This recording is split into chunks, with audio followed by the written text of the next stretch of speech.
Okay, make sure that you have a pen and paper ready to make notes of the methods as we go. Listen again, okay? Really use the benefit of the fact that you're on a video. You can pause or you can rewind and listen again. Do be prepared to pause because I will ask you to complete activities or read something, and make sure you do the activities. Real learning comes from actively participating, not from passively listening. To begin with, I'd like you to have a go at these 4 starter questions. Pause it now, have a go, and then unpause it for the answers. Okay, the answers to these are 3 to 7 to 10, they were all divisible by 6. 28 to 63 to 99, which doesn't simplify. Jodie gets 15 and Amber gets 20, which is a total of the £35 they started with. And for the final one, Kahir got 6 sweets. Okay, today we will be looking at changing ratio, so where a ratio changes over time. Put the title down and the date, and then we're going to start with the beginning bit. Now, until now, you've probably only dealt with ratios where they stay the same. Okay, so someone shares sweets in a ratio, someone shares money, or things like that. Now we're going to look at ratios do quite often change. So for example, in class 8B1, I have 16 students, but 32 chairs, which means I have a ratio of 1 student to 2 chairs. But if 4 students were absent one day, I'd only have 12 students and 32 chairs, which gives a ratio as 3 to 8 once simplified. These are 2 different ratios.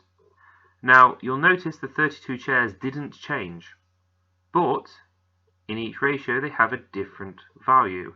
The first one, there was 2 parts, and the second one was 8. That's because they've been simplified, and much of the questions today will focus on the fact that they were simplified and working out what were the original ratios.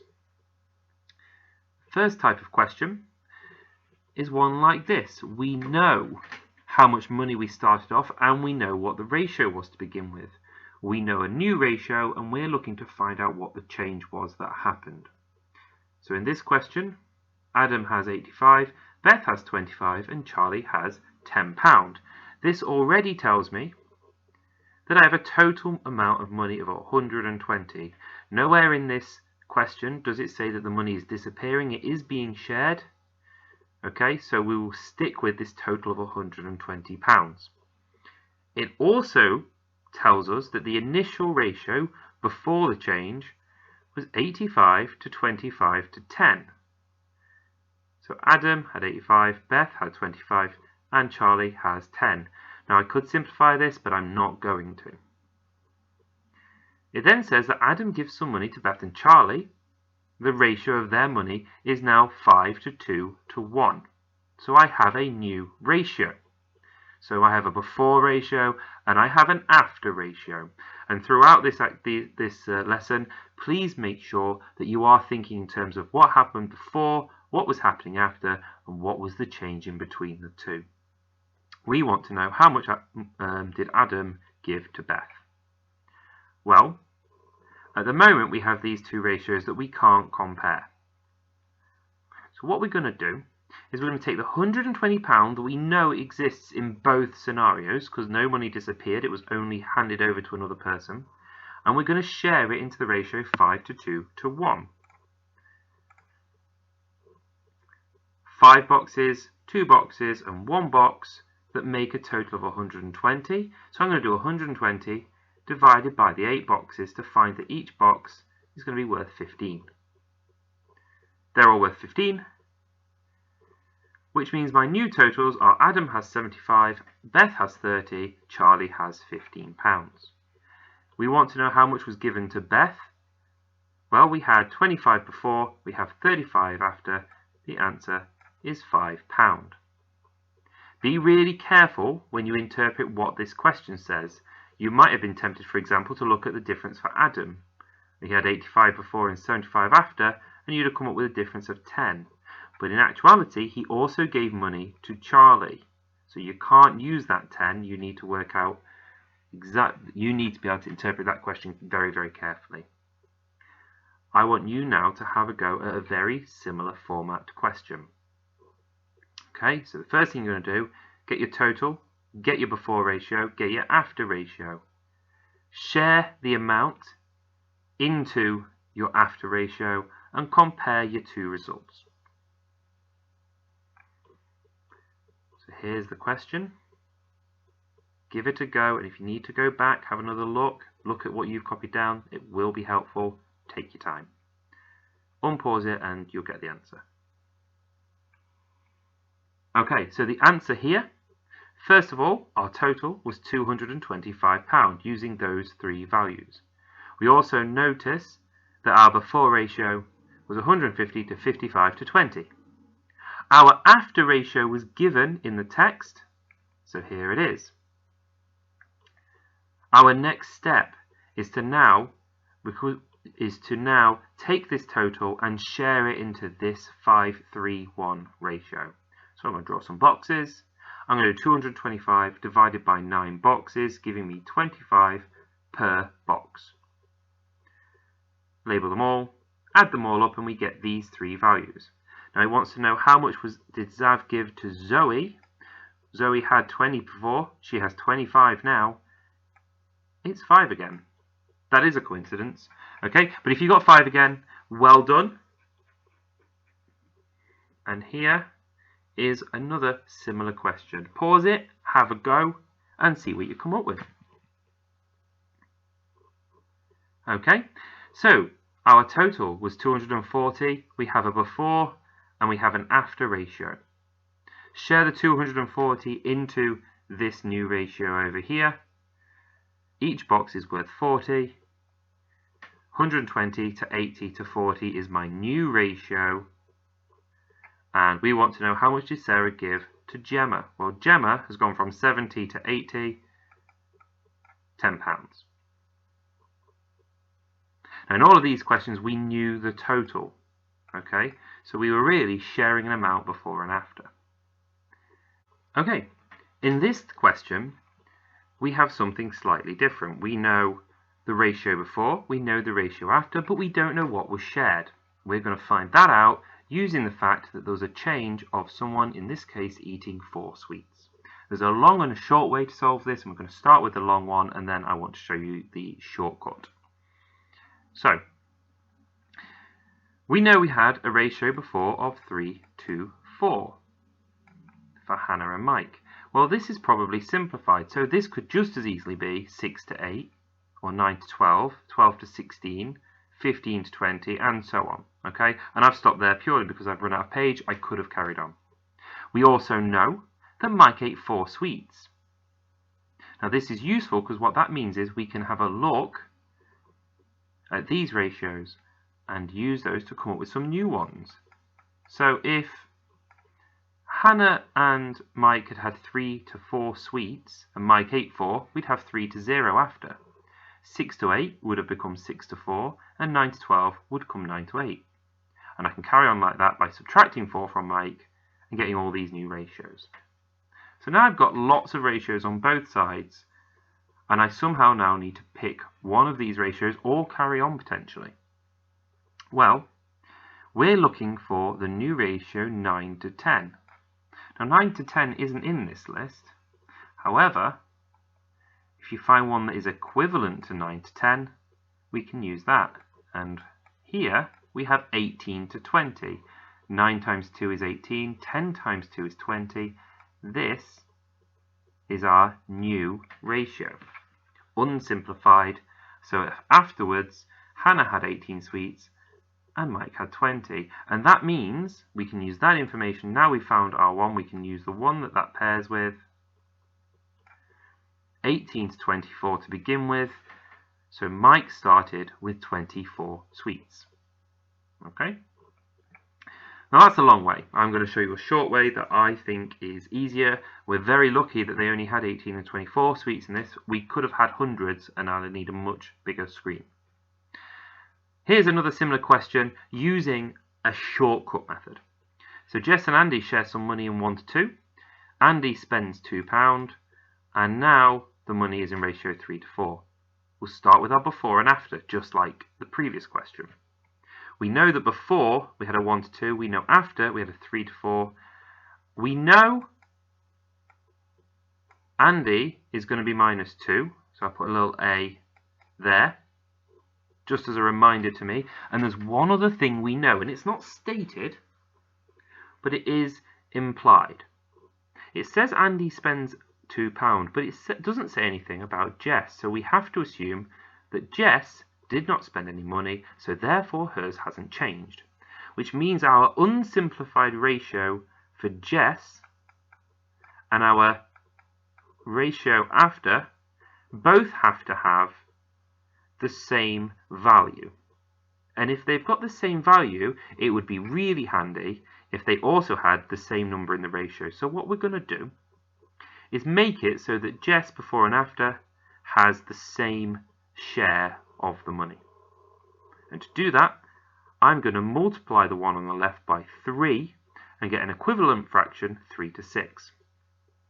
I now have something I can compare because Jess's money hasn't changed and neither has her ratio.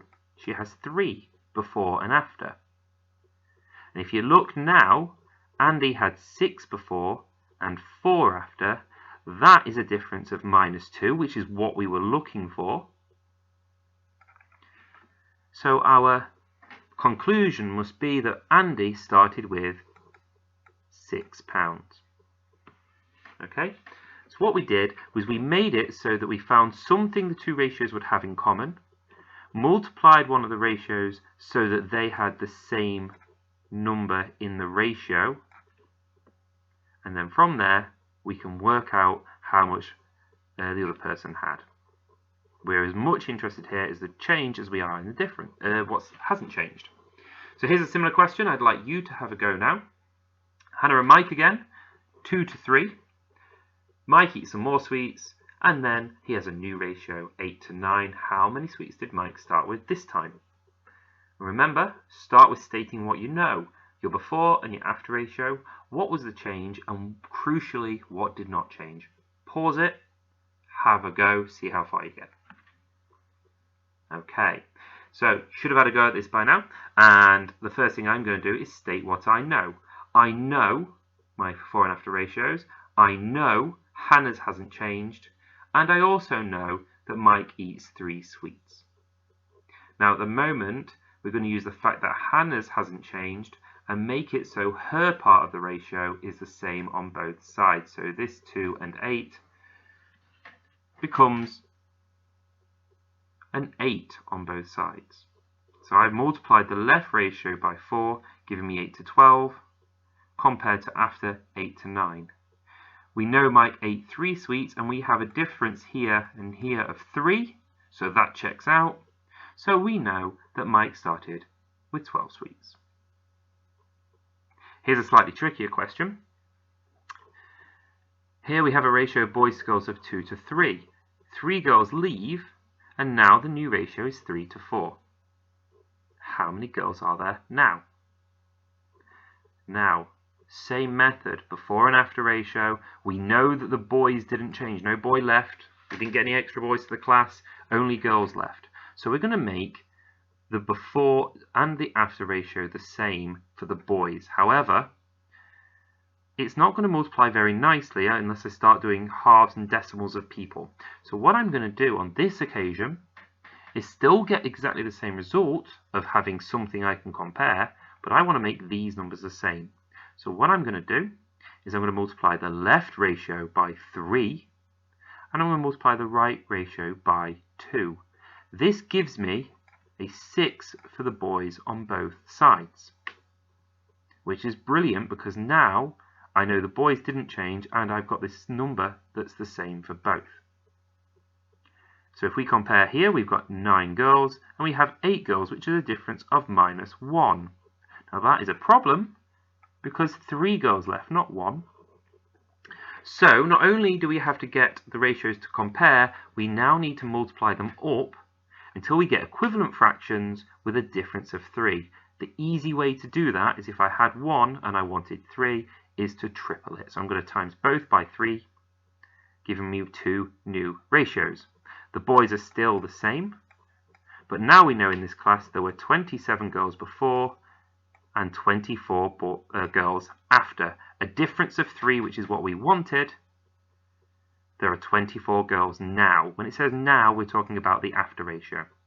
So here what we did was we multiplied just like before to make it so the thing we knew we could compare, how many boys, was the same, 6 for both. But we only had a difference of 1 and we wanted 3, so we times everything by 3 to get the 2 new ratios. Have a go at this one here, a bag of red and blue discs. Pause it, have a go, then come back.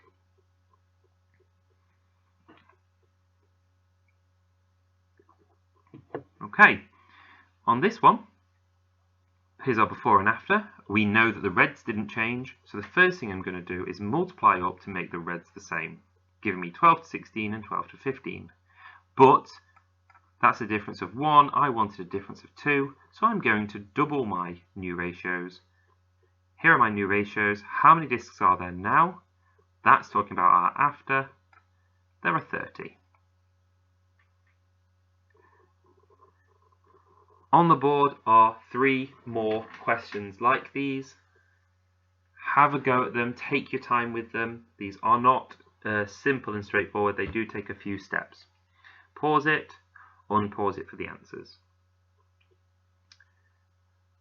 Okay, answers for these are going to be 10, 40 and 48. If you didn't quite get those, double check that you picked the right side. Maybe you picked the before instead of the after, or maybe you didn't read the very last question exactly very carefully. So just have another read of it. Maybe you've misinterpreted the words. Here are 6 more questions just like the previous ones, okay? So exactly the same concept as before. A little tip for you when you get down to the one about the company making a profit, treat the word million as a unit, like kilograms or litres. Don't start writing 12 million each time and working in millions. Use the £12 and know that you've got a unit of millions. That will make it a lot easier. Pause it, and then the answers are going to come up for these. Okay, here are your answers. Well done if you managed to get these. These were exceptionally difficult. And once you've managed to complete those, make sure to submit your work to your teacher.